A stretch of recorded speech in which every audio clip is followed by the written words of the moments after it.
Empty streets, glowing streetlights, trees swaying in the wind, an eternal silence, an eternal peace.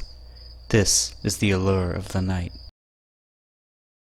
I first came across Call of the Night when one of my favorite bands, Yorishika, had their song Escape featured in a promotional video from the manga.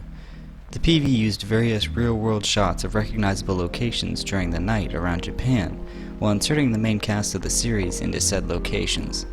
At first, I passed the video off as a cute editing gimmick and nothing more. However, as I continued to watch, I couldn't help but feel encapsulated in the atmosphere it was producing before my eyes.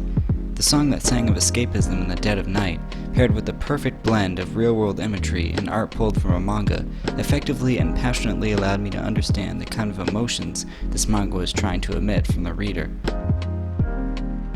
So, let's start with the story.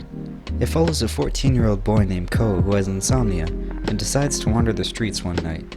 He runs into a mysterious girl who invites him back to her apartment, in which she chomps down on his neck and drinks his blood, revealing herself as a vampire.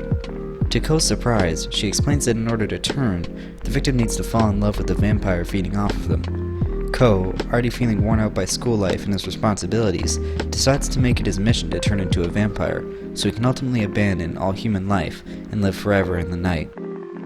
Call of the Night's basic premise is nothing original. At first, it seems like almost every other story in its genre. Vampire romance is very common, unoriginal, and oversaturated nowadays. However, there are many key aspects of the manga that work together to make it something truly unique. The artwork in Call of the Night lends a big hand in establishing the world and the atmosphere of the manga itself. Kotayama, the author and illustrator, has such a recognizable and unique art style that distinguishes her works from any other author out there. With this, she utilizes the black, white, and gray tones traditionally used for manga and creates a nighttime landscape that is truly inescapable. There are many magnificent yet simplistic double spreads, detailed character panels, and intense action layouts that all immerse the reader into the manga's nighttime setting immensely. While reading, I often find myself completely immersed, lost in the atmosphere of the night.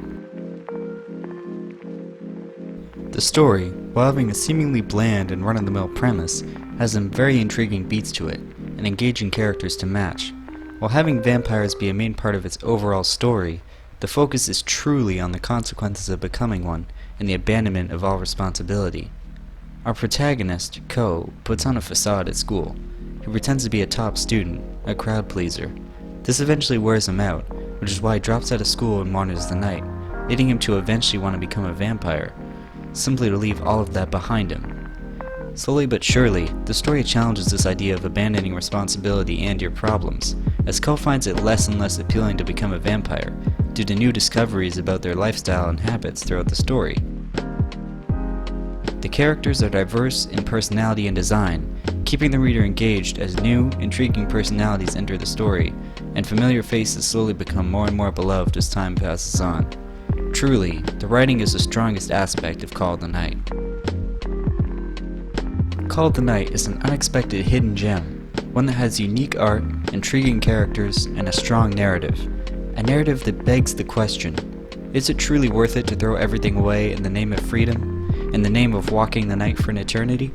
Or is it better to stand strong and face our problems head on? That is truly what Call of the Night is about. This is the allure of the night.